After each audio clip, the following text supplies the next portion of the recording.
Welcome, guys. We've had what was probably one of the most incredible Grand Prix of the 2026 season. Who saw that coming after the dreadful sprint race we had yesterday? Mercedes looked like they had this race won. They had beaten McLaren in the sprint. Their tyre management looked stronger. Kimi Antonelli took the lead from Lando Norris at the restart, and it looked like everything that we'd learned on Saturday was going to repeat itself, but then McLaren changed the race.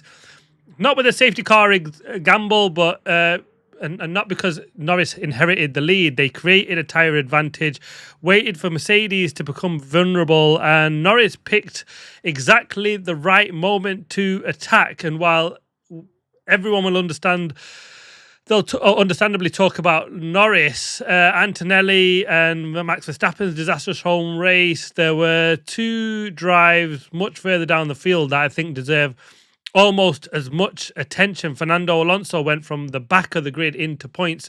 Nico Hülkenberg from nearly taking out his teammate when Verstappen crashed and was P13 down in and got P8. Ferrari, will get to them as well. They had mega race pace at one point. Looked like they could go and take the fight to McLaren for the win. Absolutely brilliant performances. Plenty of us to break down and get into, and we'll go through the full Zandvoort race review. Let's get to it. Welcome, guys. If you're new to the channel, please hit the subscribe button, and if you enjoy the video, hit the like.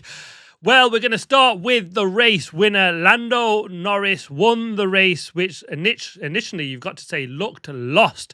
The interesting thing about Norris winning this race is that before Sunday, McLaren didn't look like the obvious favourites. Yes, Norris had pole, but the sprint told a completely different story. George Russell controlled the sprint from the front, and Norris just struggled with the rear of his car in that McLaren. Charles Leclerc got past him, and then Kimi Antonelli was putting pressure on him at the end of that race as well. And McLaren actually acknowledged that they were lacking performance in the slower corners and their race pace wasn't where they wanted it to be.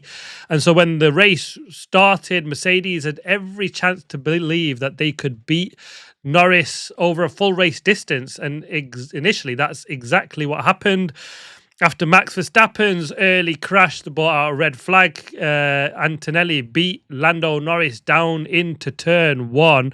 Norris had passed George Russell at the first start. Lando Norris kept the lead, but on the second restart, Kimi had two brilliant starts and passed Lando Norris. And at that moment, Mercedes had the position that they wanted. The track position at Zandvoort has always been massively important. And looking at the sprint, with overtaking being so difficult, you thought, well, Mercedes are in the box seat here. And Pirelli had already warned before the race that even if a two-stop could theoretically be competitive, losing track position could make strategy difficult to exploit. Mercedes had the lead.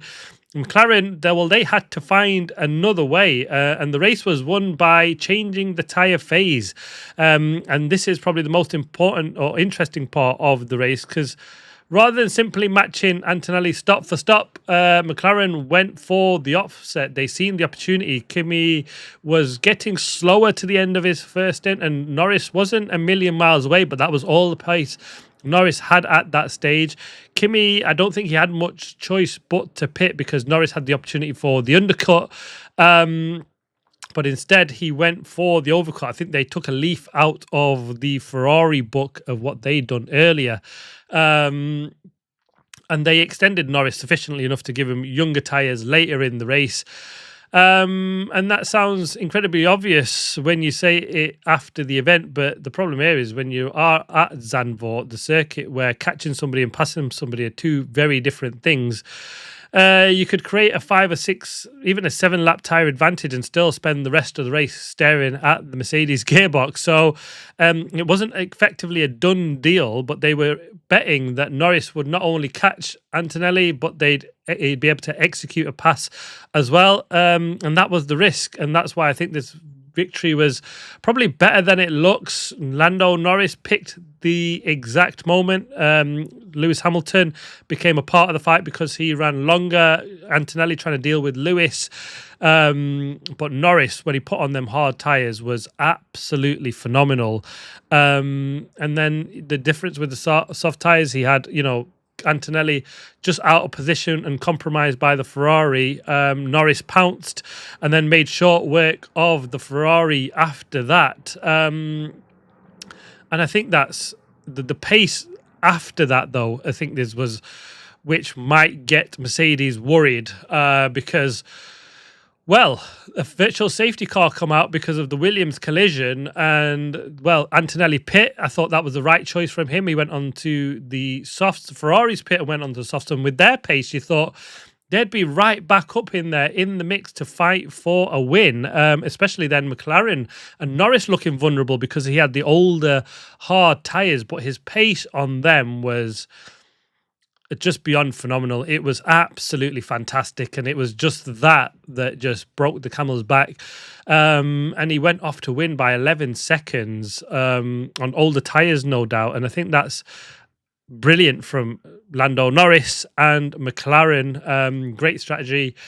And Norris made it work. And I think it's got to be credit to Norris because we've seen Oscar on the hards early on in the race, but he put early. Was that a strategy error from a McLaren? Probably, possibly, but Oscar on the radio was saying that these tyres are no much more better than the mediums, but when they were bolted on the McLaren of Lando Norris, he was flying. That question, though, were Mercedes too conservative? They've still come away with a second and third place. So this isn't some strategy disaster, but I think they have got away with one here.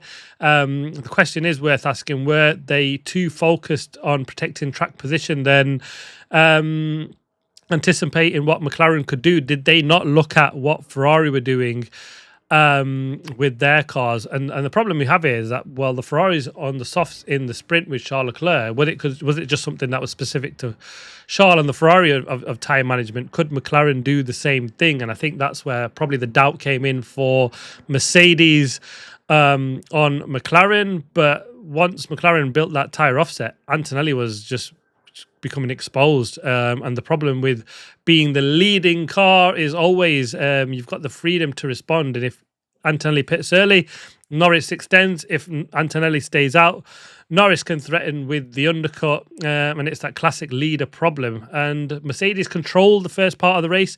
I think Kimi Antonelli did brilliantly well there. McLaren controlled the second part, and McLaren's part happened to be the part that decided the Grand Prix.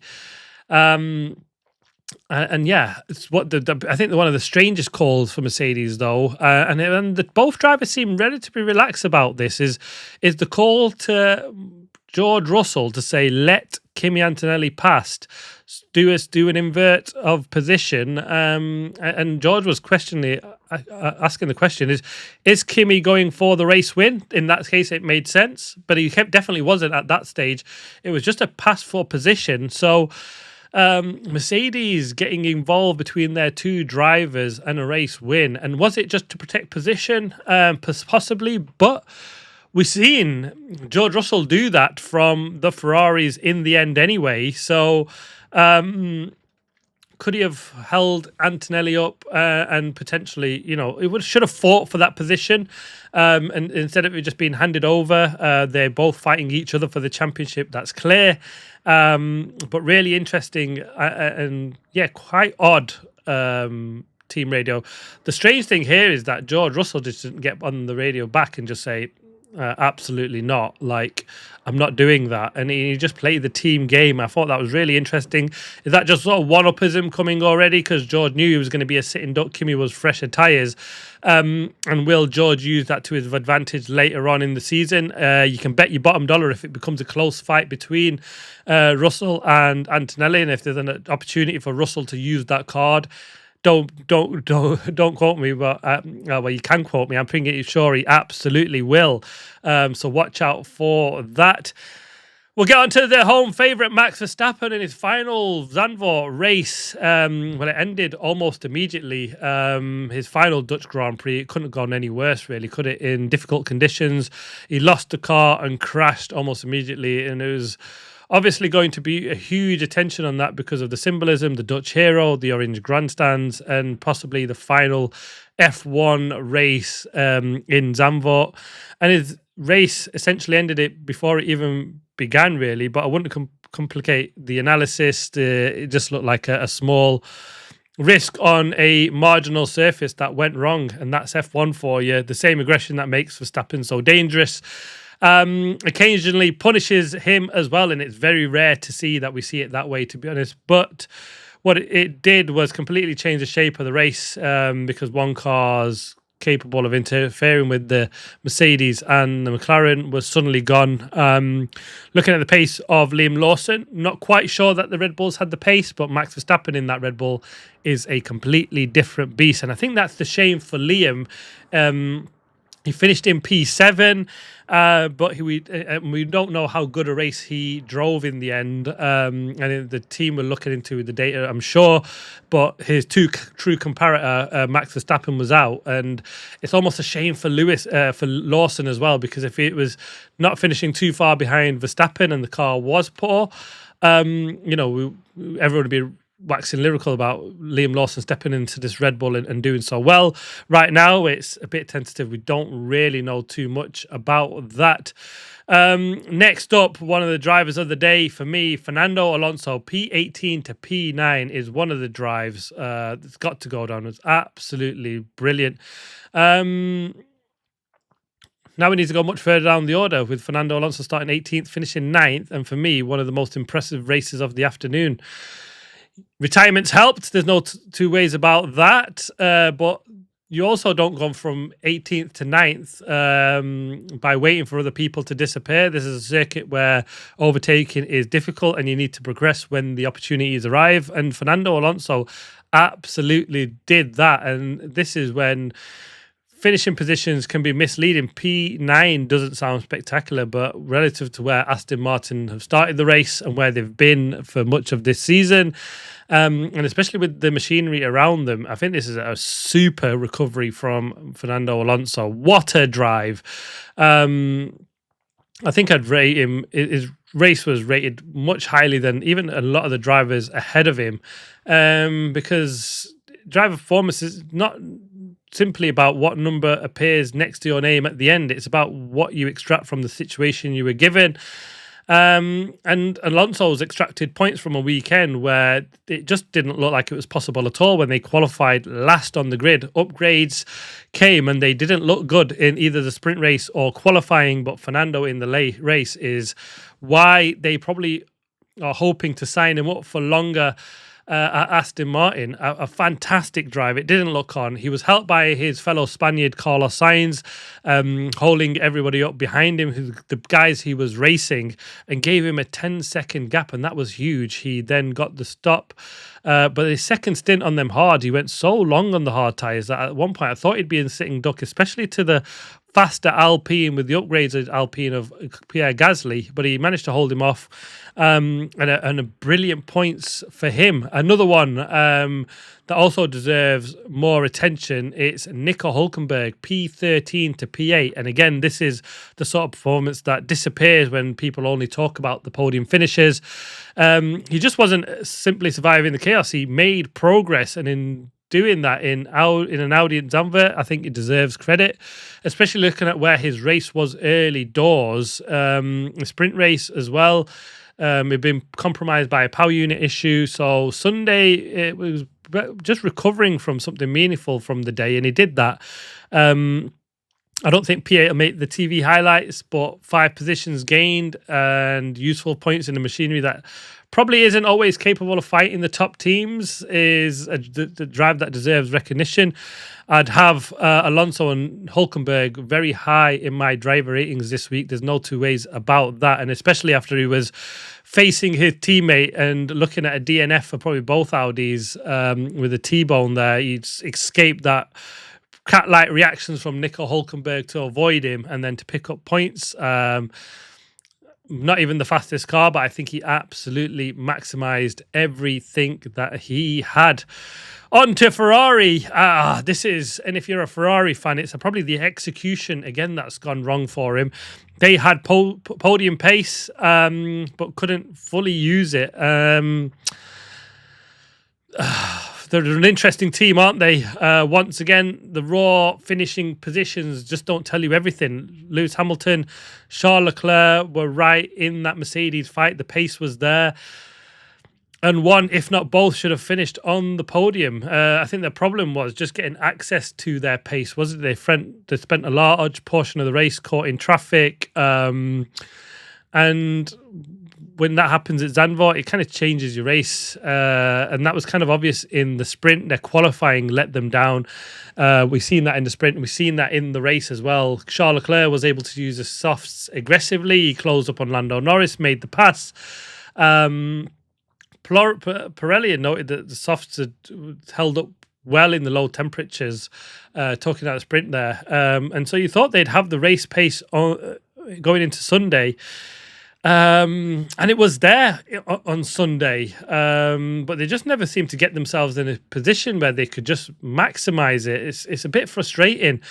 Ferrari weren't miles away. You're talking when they pit under the virtual safety car along with Kimi Antonelli, Lewis and Charles. Surprisingly, they went on the soft tyres at that time. I think that's something that they'd look back on. I think the medium and hard tyres were the best tyres. Both Ferraris looked quick on them tyres, and surprising that they went for the softs.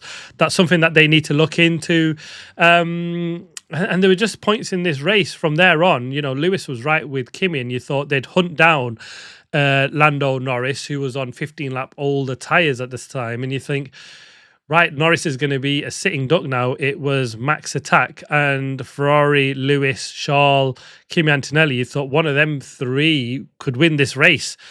Never came to be, and then the fact is that they didn't even pass George Russell, the pair of them. I think that's just another weekend where the execution has just been poor from Ferrari. Another weekend where they've had more under their pedal than they've shown. So yeah, really, really disappointing from them. I think the under-radar strategy details here is we normally talk about track position versus tyre offset, and I think it's the big story of this race, really. Pirelli, before the race, had said it's going to be a conventional one-stop. That would be the fastest, medium to hard, potentially a soft to medium. A two-stop could be competitive in clean air, but with overtaking being difficult and risky, people would be put off that strategy, and that's what makes Norris's race so interesting. McLaren effectively proved that the tyre offset could overcome a track position disadvantage, but only because Norris had the pace and enough confidence to make the overtakes when needed. And that shows with the Lewis and George Russell scenario. If Norris hesitates behind Antonelli for 3 or 4 laps, the strategy might not look as good as it did. And so I don't think it was just a clever strategy. It required the driver to complete the equation here. And I think that's where we can give Lando Norris absolute credit. The big conclusion of the race, Mercedes should be worried. This was probably the most important question coming out of Zandvoort or going into it. Where is Lando Norris? Where are Mercedes? Norris, who's won Hungary before the summer break, he's now won again. And unlike Hungary this weekend, initially looked like Mercedes had the better race package. But what's happened will be concerning them massively, because McLaren didn't just dominate from the beginning. They adapted, they lost the lead, they found a different strategy path. And, once Norris got the clean air, his pace was absolutely mega. I mean, as soon as he bolted on them hards, he was on a different league. And how he managed it while the older tyres and the Mercedes and Ferraris had fresher tyres was outstanding also. And I think that just makes McLaren more dangerous than just qualifying speed. They've got options. They look incredibly strong. Mercedes are still incredibly strong. Antonelli, you've got to say, was excellent. George Russell had a much better weekend this weekend. But McLaren have just returned after the summer break, genuinely capable of challenging them on Sundays. I think if this carries on next into Monza, the second half of the season will look massively different. I think that's going to be the big one. And one of the biggest takeaways isn't just that Norris won this race, it's how he won this race. Mercedes had the lead, they had track position, they had the evidence from the sprint that their race pace was stronger.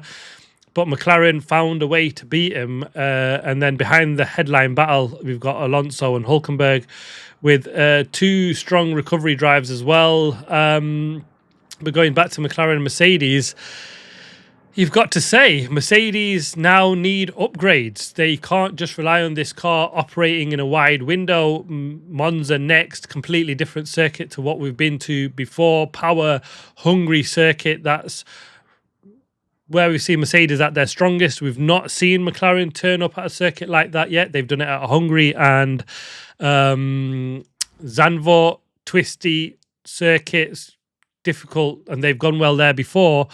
Difficult tracks but they have shone there previous. So let's see if they can do it in Monza.